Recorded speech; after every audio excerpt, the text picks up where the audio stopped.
Friends, मैं lucky आपका स्वागत करती हूँ अपने YouTube channel Shivansh Hindi point पर। सभी को मेरा नमस्कार।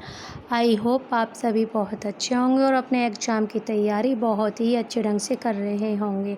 फ्रेंड्स, जैसा कि आप सभी को पता है, कल संडे था, हमने टॉप 100 प्रश्न कराए थे। जिसने भी ना वो रिवीजन क्लास देखी हो वो ज़रूर देख ले। और फ्रेंड्स, अब स्टार्ट करते हैं हम 500 प्रश्नों की प्रश्नावली जो हमारी चल रही थी, जिसमें हमने अब तक 440 प्रश्न कंप्लीट करा दिए थे। आज हम उससे आगे करेंगे। सभी के सभी प्रश्न काफ़ी महत्वपूर्ण थे और आगे जो भी मैं कराऊंगी वो भी काफ़ी महत्वपूर्ण हैं, इसीलिए सभी को बहुत अच्छे से पढ़ने की ज़रूरत है। तो फ्रेंड्स, आज का पहला प्रश्न है, हिंदी का सर्वप्रथम गीत नाट्य है। नंबर 1 अनंत, नंबर 2 प्रभात, नंबर 3 करुणालय और नंबर 4 पंचवटी प्रसंग। तो फ्रेंड्स, हिंदी का सर्वप्रथम गीत नाट्य है करुणालय। हमारा राइट आंसर हो जाएगा 3। प्रश्न नंबर 442, पृथ्वीराज की आंखें शीर्षक नाटक के रचयिता हैं। Number 1 Uday Shankar Bhatt, number 2 Lakshmi Narayan Mishra, number 3 सेठ गोविंद दास, नंबर 4 राम कुमार वर्मा। तो फ्रेंड्स, पृथ्वीराज की आंखें शीर्षक के नाटक हैं राम कुमार वर्मा। कौन है? राम कुमार वर्मा। हमारा राइट आंसर हो जाएगा राम कुमार वर्मा। अब राम कुमार वर्मा हैं तो इनके हम और भी जो नाटक या एकांकी हैं उनको देख लेते हैं, क्योंकि राम कुमार वर्मा के नाटक और एकांकी दोनों ही काफ़ी महत्वपूर्ण हैं। इनका एक नाटक तो पृथ्वीराज की आंखें ही हो जाता है, फिर रेशमी टाई, चारू मित्रा, बादल की मृत्यु, सप्त किरण, रजत रश्मि, रिम झिम, इंद्रधनुष, पांच जन्य, कौमुदी महोत्सव, मयूर पंख। ये सभी की सभी जितने भी मैंने बोले हैं राम कुमार वर्मा के एकांकी और नाटक हैं। प्रश्न नंबर 443, एकांकी का महत्वपूर्ण तत्व कौन सा है? नंबर 1 संकलन त्रय, नंबर 2 अभिनय, नंबर 3 रस, नंबर 4 पत्र। तो फ्रेंड्स, एकांकी का महत्वपूर्ण तत्व है संकलन त्रय। संकलन त्रय अगर समझ में नहीं आएगा तो इसीलिए मैंने यहाँ लिख लिया संकलन त्रय, यानी 3 से मतलब है काल, ये कल नहीं है, ये काल है, यहाँ आका डंडा रह गया है, स्थान और कार्य, काल, स्थान और कार्य, ये है संकलन त्रय। हमारा राइट आंसर हो जाएगा 1। प्रश्न नंबर 444, सती चंद्रावली और अमर सिंह राठौर नाटक की रचना किसने की? Number 1 Radhacharan Goswami, number 2 Bharatendu Harishchandra, number 3 Balkrishna Bhatt और नंबर 4 प्रताप नारायण मिश्र। तो फ्रेंड से ये सती चंद्रावली और अमर सिंह राठौर हैं राधाचरण गोस्वामी जी के नाटक। प्रश्न नंबर 445, महतो का अच्छा का मोती निष्ठुरता की सीपी में पलता है या प्रसाद के किस नाटक का कथन है? Number 1 Skandagupta, number 2 Chandragupta, number 4 Ajatashatru और नंबर 4 जन्मेजय का नागयज्ञ। फ्रेंड्स, ये सभी के सभी नाटक हैं जयशंकर प्रसाद के और ये जो कथन है ये है चंद्रगुप्त से। प्रश्न नंबर 446, इतिहास इस बात का गवाह है कि इस महिमामयी शक्ति की अपेक्षा करने वाले साम्राज्य नष्ट हो गए हैं। कथन किस उपन्यास से लिया गया है? नंबर 1 गोदान, नंबर 2 दिव्या, नंबर 3 आपका बंटी, नंबर 4 बाणभट्ट की आत्मकथा। तो फ्रेंड्स, ये कथन लिया गया है बाणभट्ट की आत्मकथा से। अब हम यहाँ देखेंगे बाणभट्ट की आत्मकथा किसके द्वारा रचित है। ये हजारी जी के द्वारा रचित। आपका बंटी है मन्नू भंडारी का, दिव्या है यशपाल का और गोदान आप सभी को पता ही होगा प्रेमचंद का है। यहाँ हम ये चारों उपन्यास तैयार हो जाते हैं। गोदान है प्रेमचंद का, दिव्या है यशपाल का, आपका बंटी मन्नू भंडारी का और बाणभट्ट की आत्मकथा हजारी प्रसाद द्विवेदी का। और जो ये कथन दिया था ये था बाणभट्ट की आत्मकथा से। इतिहास इस बात का गवाह है कि इस महिमामयी शक्ति की अपेक्षा करने वाले साम्राज्य नष्ट हो गए हैं। किसका है? बाणभट्ट की आत्मकथा का, हजारी प्रसाद द्विवेदी द्वारा रचित उपन्यास। प्रश्न नंबर 447, गरीबी और जहालत इस रोग के 2 कीटाणु हैं। मैला आंचल में यह वाक्य किसका है? नंबर 1 कमला, नंबर 2 ममता, नंबर 3 प्रशांत और नंबर 4 अनिल कुमार बनर्जी।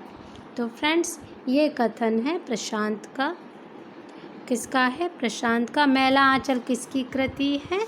फणीश्वरनाथ रेणु की। और ये कैसा उपन्यास माना जाता है? एक आंचलिक उपन्यास माना जाता है। क्या? मैला आंचल। और किसकी कृति है, यानी किसका उपन्यास है? फणीश्वरनाथ रेणु का। यहाँ रेणु लिख लेते हैं शॉर्ट में। प्रश्न नंबर 448, मुख्यतः दलित वर्ग का चित्रण प्रेमचंद के किस उपन्यास में किया गया है? नंबर 1 गबन, नंबर 2 वरदान, नंबर 3 निर्मला, नंबर 4 करमभूमि। तो फ्रेंड्स ये सभी के सभी उपन्यास किसके हैं? प्रेमचंद के। और अगर देखें दलित वर्ग का चित्रण किया गया है तो ये किया गया है करमभूमि में। किस में किया गया है? करमभूमि में। और अगर हम इसके पात्र देखते हैं तो वो हैं प्रमुख लाला समरकांत, लाला अमरकांत, सुखदा और सकीना। अब हम बात करेंगे वरदान में क्या है। वरदान उपन्यास में राष्ट्रीय आंदोलन का परिदृश्य और लोक कल्याण, देशभक्ति की भावना का चित्रण है। वहीं अगर निर्मला को देखते हैं तो निर्मला में अनमेल विवाह, विमाता का संकट है। और अगर गबन में देखें तो गबन में आभूषण की लालसा और उससे उत्पन्न संकट का चित्रण हुआ है। तो यहाँ हमारा राइट आंसर हो जाएगा दलित वर्ग का चित्रण करमभूमि में हुआ है। शेष कादम्बरी उपन्यास के लेखक हैं number 1 Mridula Garg, number 2 Usha Priyamvada, number 3 Mannu Bhandari, number 4 Alka Saraogi. तो फ्रेंड्स शेष कादम्बरी नाटक की हैं अलका। प्रश्न नंबर 450, अपने जीवन काल में सिर्फ 3 कहानियों की रचना कर हिंदी तथा साहित्य में अपनी पहचान बनाने के लिए जाने जाने वाले रचनाकार हैं। Number 1 Ilachand Joshi, number 2 Chandradhar Sharma Guleri, number 3 आज्ञा और नंबर 4 इनमें से कोई भी नहीं। तो फ्रेंड्स इसका राइट आंसर है चंद्रधर शर्मा गुलेरी, जिन्होंने सिर्फ 3 ही कहानियाँ लिखी थी। वो ये हैं, उसने कहा था, बुद्धू का कांटा, सुख में जीवन। ये चंद्रधर शर्मा गुलेरी की 3 कहानियाँ जो कि काफ़ी महत्वपूर्ण हैं। इनकी वजह से ही चंद्रधर शर्मा गुलेरी जाने जाते हैं और अपना महत्वपूर्ण स्थान रखते हैं। 451, निम्नलिखित में से कौन सा कहानी संग्रह प्रेमचंद का नहीं है? यहाँ हम प्रेमचंद को पूरे डिटेल में पढ़ेंगे क्योंकि प्रेमचंद है हमारे एग्ज़ाम के लिए काफ़ी महत्वपूर्ण, तो क्यों छोड़ें। नंबर 1 प्रेम पचीसी, नंबर 2 प्रेम द्वादशी, नंबर 3 मोहब्बत की राहें, नंबर 4 सप्त सरोज। तो फ्रेंड्स यहाँ इस चीज़ का ध्यान रखिएगा, ये कहानी संग्रह पूछा है, सिर्फ कहानी नहीं पूछी है प्रेमचंद की, क्योंकि कहानी संग्रह प्रेमचंद के अलग हैं और कहानियाँ अलग हैं, उपन्यास अलग हैं। तो यहाँ कहानी संग्रह देखना है तो मोहब्बत की राहें प्रेमचंद का नहीं है। मोहब्बत की राहें हैं भैरव प्रसाद का नाटक है। किसका है? भैरव प्रसाद का। यहाँ एक बार भैरव लिख लीजिए जिससे कि ध्यान बना रहे। किसका है? भैरव का, भैरव। और अब हम यहाँ प्रेमचंद की प्रमुख कहानी संग्रह देखेंगे जो थोड़ा सा नया है हम लोगों के लिए। सप्त सरोज, नवनिधि, प्रेम पूर्णिमा, प्रेम पचीसी, प्रेम प्रसून, प्रेम द्वादशी, प्रेम प्रतिमा, प्रेम प्रतिज्ञा, प्रेम चतुर्थी, प्रेम कुंज, सुमन, सप्त सुमन और कफन। एक बार फिर देख लीजिए प्रेमचंद के कहानी संग्रह। सप्त सरोज, नवनिधि, प्रेम पूर्णिमा, प्रेम पचीसी, प्रेम प्रसून, प्रेम द्वादशी, प्रेम प्रतिमा, प्रेम प्रतिज्ञा, प्रेम चतुर्थी, प्रेम कुंज, प्रेम सुमन और कफन। और यहाँ ये कहानी संग्रह प्रेमचंद का नहीं था, मोहब्बत की। यहाँ ये किसका है? भैरव का था। और यहाँ प्रेमचंद की प्रमुख कहानियाँ हैं, इनमें मैंने इनका रचना काल भी ऐड कर दिया है क्योंकि कभी कभी आ जाता है कि प्रेमचंद की कहानियों को उनके रचना काल के अनुसार बढ़ते क्रम में लगाइए या फिर घटते क्रम में लगाइए।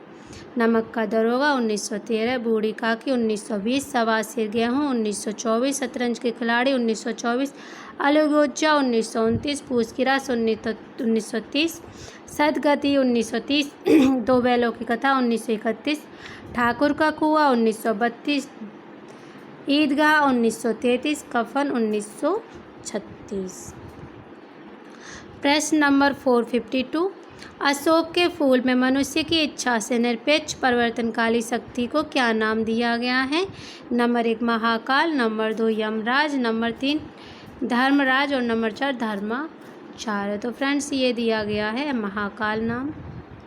प्रश्न नंबर 453, पाप का फल छुपाने वाला पाप छुपाने वाले से अधिक अपराधी है। और ऐसे बहुत से लोग होते हैं जो किसी का घर जलाते हैं, हाथ जलता है तो कहते हैं कि हम होम करके हाथ जला। उपयुक्त पंक्ति के लेखक और रचना शीर्षक का उल्लेख करना है। नंबर 1 रामरतन भटनागर का पाप और पुण्य। नंबर 2 डॉक्टर हजारी प्रसाद द्विवेदी का अशोक के फूल। नंबर 3 सरदार पूर्ण सिंह का मजदूरी और प्रेम। और नंबर 4 आचार्य रामचंद्र शुक्ल श्रद्धा और भक्ति। तो फ्रेंड्स हमारा राइट आंसर जाएगा आचार्य रामचंद्र शुक्ल श्रद्धा और भक्ति। प्रश्न नंबर 454, रामरच वैनपुरी द्वारा लिखित गेहूं बनाम गुलाम में गुलाब किसका प्रतीक है? नंबर 1 सुगंध का, नंबर 2 कला और संस्कृति का, नंबर 3 राजतंत्र का, नंबर 4 पूंजीवाद का। तो फ्रेंड्स इसमें गुलाब प्रतीक है कला और संस्कृति का। और अगर प्रश्न आ जाए गेहूं किसका प्रतीक है तो गेहूं है भूख का। प्रश्न नंबर, अब यहाँ से आप ये भी प्रश्न निकाल सकते हो, प्रश्न ये भी आ सकता है गेहूं बनाम गुलाब किसकी रचना है? रामरच वैनपुरी की, या फिर रामरच वैनपुरी का निबंध है गेहूं बनाम गुलाब। 4 प्रश्न यहाँ से तैयार हो जाते हैं। 455, प्रगतिवाद किसकी कृति है? नंबर 1 शिवदान सिंह चौहान, नंबर 2 अमृत राय, नंबर 3 प्रकाश चंद्र गुप्त और नंबर 4 डॉक्टर देवराज। तो फ्रेंड्स प्रगतिवाद कृति है शिवदान सिंह चौहान की। 456, हिंदी आलोचना से संबंधित पहली पुस्तक है। नंबर 1 नैतिक चरित्र चर्चा, नंबर 2 विक्रमांक देव चरित्र चर्चा, नंबर 3 देव बड़े के विहारी और नंबर 4 हिंदी कालिदास की आलोचना। तो फ्रेंड्स हिंदी की आलोचना से संबंधित पहली पुस्तक मानी जाती है कालिदास की आलोचना। हमारा राइट आंसर हो जाएगा 4। प्रश्न नंबर 457, इनमें से कौन सी कृति आत्मकथा की विधा में है? नंबर 1 कलम का सिपाही, नंबर 2 क्या भूलूं क्या याद करूं, नंबर 3 जहाज का पंछी, नंबर 4 अतीत के चलचित्र। तो फ्रेंड्स ये है आत्मकथा की क्या भूलूं क्या याद करूं, बच्चन सिंह की आत्मकथा है। प्रश्न नंबर 458, मुड़ मुड़ कर देखता हूँ किसकी आत्मकथा है? Number 1 Rajendra Yadav, number 2 Ravindra Kalia, number 3 Bhisham Sahni, number 4 Kamleshwar. तो फ्रेंड्स मुड़ मुड़ कर देखता हूँ राजेंद्र यादव की आत्मकथा है। प्रश्न नंबर 459, झोंपड़ी से राजभवन तक के लेखक कौन है? Number 1 Naimisharanya, number 2 Mata Prasad, number 3 कमल भारती, नंबर 4 सूरजपाल सिंह। तो झोंपड़ी से राजभवन तक के लेखक हैं माता प्रसाद। हमारा राइट आंसर हो जाएगा माता प्रसाद के साथ। आज का लास्ट प्रश्न है 460, गालिब छूटी शराब इनमें से किसकी आत्मकथा है? Number 1 Mudra Rakshas, number 2 Kamleshwar, number 3 Mohan Rakesh, number 4 Ravindra Kalia. तो फ्रेंड्स गालिब छूटी शराब के लेखक हैं रविंद्र कालिया। किसकी आत्मकथा है? रविंद्र कालिया की। अगर हम कमलेश्वर के साथ जाएं तो कमलेश्वर की आत्मकथा 3 भागों में है। जो मैंने जिया 1992, यादों का चिराग 1997, जलती हुई नदी 1999। ये 3 भागों में आत्मकथा किसकी है? कमलेश्वर की। जो मैंने जिया 1992, यादों का चिराग 1997, जलती हुई नदी 1999। तो फ्रेंड्स ये थी मेरी आज की क्लास। आई होप आपके लिए काफ़ी महत्वपूर्ण रही होगी। अगर आपको अच्छी लगी हो तो लाइक करें, शेयर करें और मेरे चैनल को सब्सक्राइब जरूर करें और जुड़े रहें शिवांश हिंदी पॉइंट से। और फ्रेंड्स एक और बात मैं बताना चाहूँगी कि जैसे ये सीरीज कंप्लीट हो जाएगी तो हम महत्वपूर्ण पंक्ति और जितने भी महत्वपूर्ण कथन हैं, चाहे वो रामचंद्र शुक्ल के हों, चाहे वो हजारी प्रसाद द्विवेदी के हों, चाहे रामस्वरूप चतुर्वेदी के हों, जितने भी महत्वपूर्ण हैं, चाहे बच्चन के हों, आप सभी को कंप्लीट करा दिए जाएंगे कंटेंट की क्लास में। तो इसीलिए जुड़े रहिए शिवांश हिंदी पॉइंट से, जहाँ लगातार आपको हिंदी साहित्य से संबंधित क्लासेज मिलती रहेंगी। वीडियो देखने के लिए धन्यवाद।